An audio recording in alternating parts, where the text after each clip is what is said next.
가리갈라. 우리 한 번 더 찬양합니다. 고통의 멍에 벗으려고 고통의 멍에 벗으려. 찬송가 272장입니다. 예수께로 나갑니다. 자유와 기쁨 베푸시는 주께로 갑니다. 아멘. 병든 내 몸이 든든하고 빈궁한 삶이 부해지며 죄악을 벗어 버리려고 주께로 갑니다. 한 번 더 할까요? 고통의 멍에 벗으려고 예수께로 나갑니다. 자유와 기쁨 베푸시는 주께로 갑니다. 병든 내 몸이 든든하고 빈궁한 삶이 부해지고 죄악을 벗어 버리려고 주께로 갑니다. 슬프던 마음 위로받고 슬프던 마음 위로받. 이 생의 풍파 잔잔하여 이 생의 풍파 잔잔하며 영광의 주원소 부르려고 주께로 갑니다. 아멘. 오늘 이 찬양의 고백이 나의 고백이 되게 하여 주시옵소서. 하나님 앞에 머무는 것, 그것만으로도 충분합니다. 하나님, 오늘 이 시간 주님 앞에 이 모든 것 다 내려놓고 하나님 앞에 머물고자 하오니 저들의 삶을 주장하여 주옵시고 저들의 삶을 붙들어 주시옵소서. 오늘 한 날도 감사로 시작합니다. 오늘 한 날도 감사로 시작합니다. 주여 나를 받아 주시옵소서. 감사합니다. 고마우신 예수 그리스도의 이름으로 기도드렸습니다.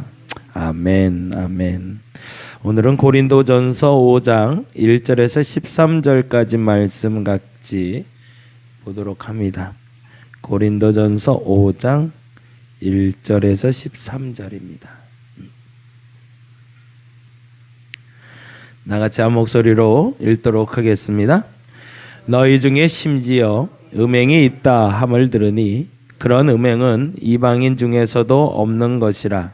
누가 그 아버지의 아내를 취하였다 하는도다. 그리하고도 너희가 오히려 교만하여져서 어찌하여 통한이 여기지 아니하고 그 일 행한 자를 너희 중에서 쫓아내지 아니하였느냐. 내가 실로 몸으로는 떠나 있으나 영으로는 함께 있어서 거기 있는 것 같이 이런 일 행한 자를 이미 판단하였노라.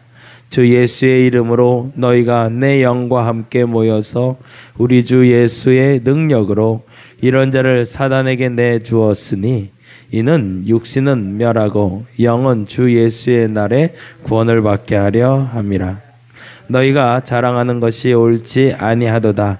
적은 누룩이 온 덩어리에 퍼지는 것을 알지 못하느냐.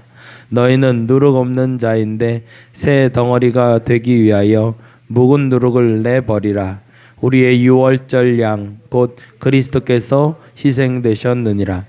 이러므로 우리가 명절을 지키되 누구로도 말고 악하고 악의에 찬 누룩으로도 말고 누룩이 없이 오직 순전함과 진실함의 떡으로 하자.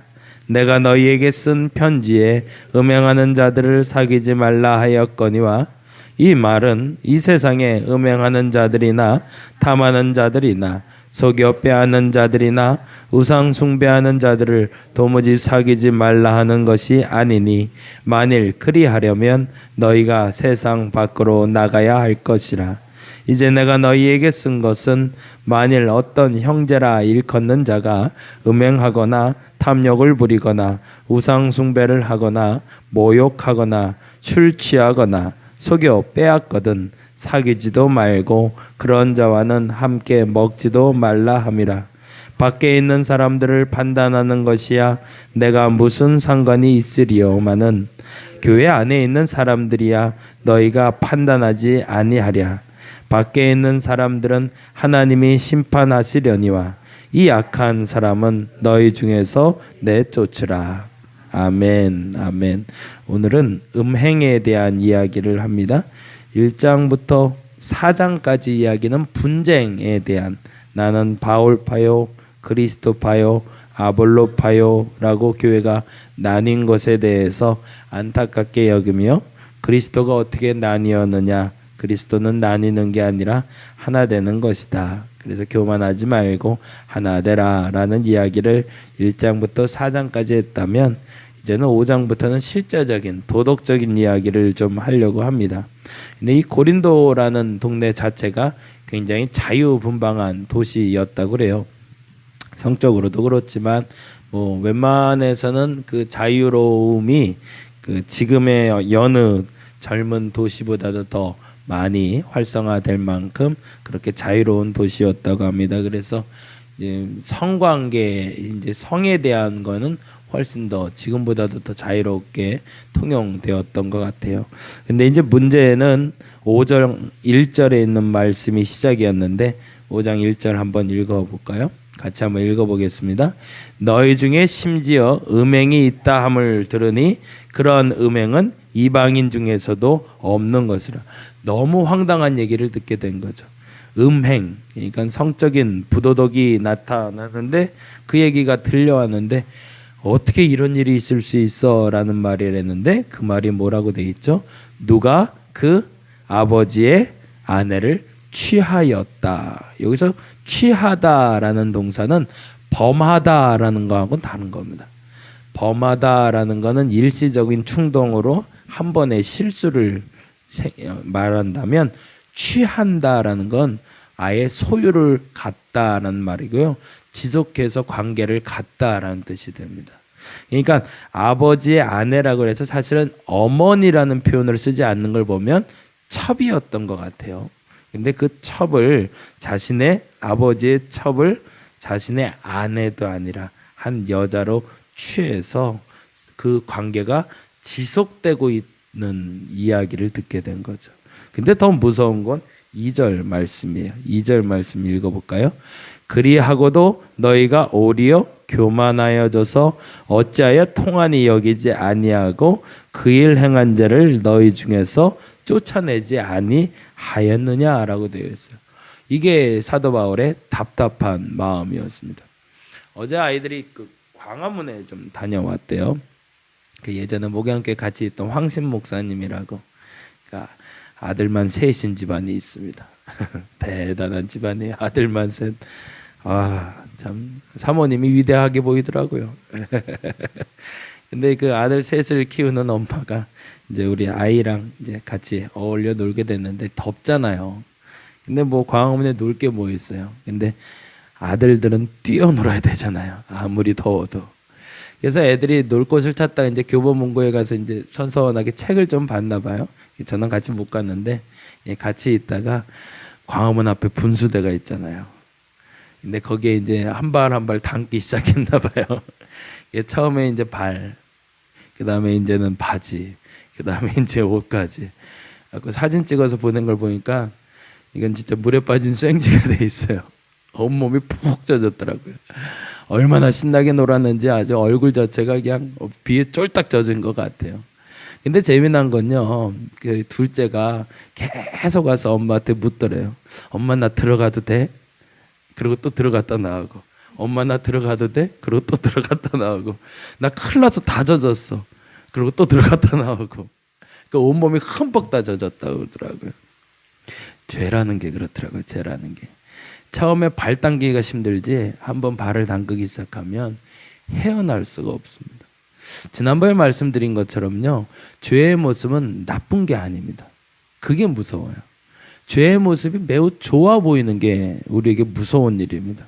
죄라는 쾌락이 순간적으로 다가오기도 하지만, 그 처음에 첫 발은 불안하고 겁이 나지만 그 첫 발을 담고 나면 너무너무 재밌는 거예요.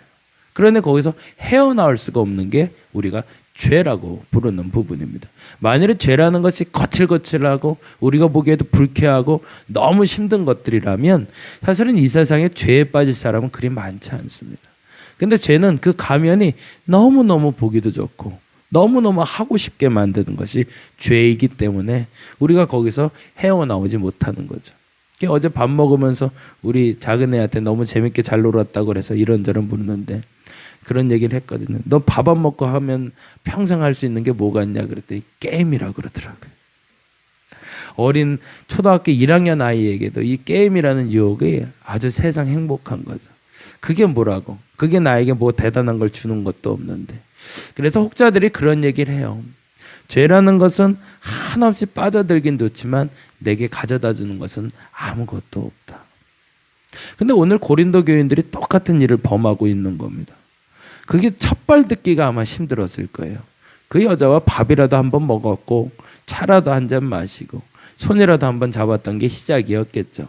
근데 그게 얼마나 큰 문제의 요소가 될 수 있는지를 파악하지 못했고 결국엔 밤에 잠자리까지 같이 하는 그런, 그러고 나서 심지어는 그 여자와 하나가 되는 이 어리석음을 하고 있는데, 문제는 아까 말했던 것처럼 3절에 말한 것처럼 교만하다라고 2절에 너희가 오히려 교만하여져서라는 표현이 나오잖아요. 이 표현은 뭐냐면 그 죄에 대해서 자유로워지다라는 뜻입니다. 이게 무서운 거죠. 교만하다는 것은 내가 잘났다라고 말하는 게 아니라 그 죄를 지은 걸 당연히 여기다라는 뜻이에요. 그렇게 잘못하고 있는데 괜찮아, 다들 그렇게 하는데 뭐 그럴 수도 있지 뭐 라고 생각하기 시작했다는 겁니다. 그게 무서운 거죠. 그러자 5절의 말씀 이렇게 되어 있습니다. 5절 말씀 읽어볼까요? 이런 자를 사단에게 내주었으니 이는 육신은 멸하고 영은 주 예수의 날에 구원을 받게 하려 함이라. 이 단어 때문에 여러 가지 해석이 난무할 수 있습니다. 안타깝지만 그래서 그를 방치하기 시작했다는 겁니다. 그래서 육신은 어차피 멸해지겠지만 그 영혼이라도 구원받게 하기 위해서 내줌을 했다는 거죠. 근데 그것 때문에 여러 가지 해석이 될 수 있다는 얘기는 뭐냐면, 그렇다고 방탕하게 살게 방치하는 것이 옳은가? 혹은 사단에게 내주는 것이, 이 사단에게 내준다는 표현은 다른 표현으로는 교회에서 칠이라고 그러죠. 요새는 칠이라는 걸 잘 안 하는데 칠이는 내쫓는 걸 얘기합니다. 교회당에 더 이상 들어오지 못하게 내쫓는 일을 행하고 나서 비로소 그를 구원받게 인도하겠다라는 표현입니다. 그러니까 그 사이에 들어갈 표현이 하나가 빠진 건데요.